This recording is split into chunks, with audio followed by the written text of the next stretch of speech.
Guys, ದೊಡ್ಡವರು ಹೇಳ್ತಾರೆ ನಾವು ಊರು ಬಿಟ್ಟು ಹೋದರೂ ಸಂಸ್ಕಾರ ಬಿಡಬಾರ್ದು ಹೇಳಿ. ನನ್ನ ಹೆಂಡತಿ ಉಂಟಲ್ಲ, ಅದನ್ನು ಫುಲ್ ಸೀರಿಯಸ್ ಆಗಿ ತಗೊಂಡಿದ್ದಾಳೆ. ಇವತ್ತು ಸಂಕಷ್ಟಿ, ಸೊ ಅವಳು ಫುಲ್ ಉಪವಾಸ ಎಲ್ಲ ಮಾಡಿ ಗಣೇಶನ ಪೂಜೆ ಎಲ್ಲ ಮುಗಿಸಿ ಈಗ ಚಂದ್ರನನ್ನು ಹುಡುಕಿಕೊಂಡು ಬಂದಿದ್ದಾಳೆ ಆಯಿತಾ, ಚಂದ್ರ ನೋಡಿಯೇ ಊಟ ಮಾಡಲಿಕ್ಕೆ ಅಂತ.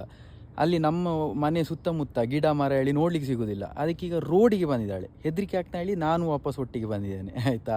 ಈಗ ರೋಡ್ ಮಧ್ಯದಲ್ಲಿ ನಿಂತ್ಕೊಂಡು ಚಂದ್ರನಿಗೆ ಕೈ ಮುಗಿತಿದ್ದಾಳೆ ನೋಡಿ ಇಲ್ಲಿ. ಓಯ್, ಸಿಕ್ಕಿದ್ನ ಚಂದ್ರ ನೋಡ್ಲಿಕ್ಕೆ? ಹೌದು, ಅದೇ ಕೆಂಪು ಚಂದ್ರ. ಖುಷಿ ಆಯ್ತಾ? ಖುಷಿ ಆಯ್ತು. ಆಯ್ತಾ ಇವತ್ತು ಪೂಜೆ ಸಕ್ಸಸ್ ಇಲ್ಲಿಗೆ?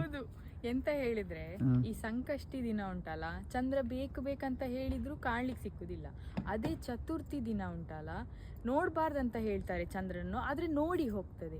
ಬಟ್ ನಂಗಂತೂ ಮಿಷನ್ ಅಕಾಂಪ್ಲಿಷ್ಡ್ ಆಯ್ತು. ಸಕ್ಸಸ್. ಮನೆಗೆ ಹೋಗ್ಬೋದಾ ರೋಡಿಂದ? ಆರಾಮ್ಸೆ ಹೋಗ್ಬೋದು. ಹಬ್ಬ ಬಚ್ಚ ಬಾ ಹೋಗುವ.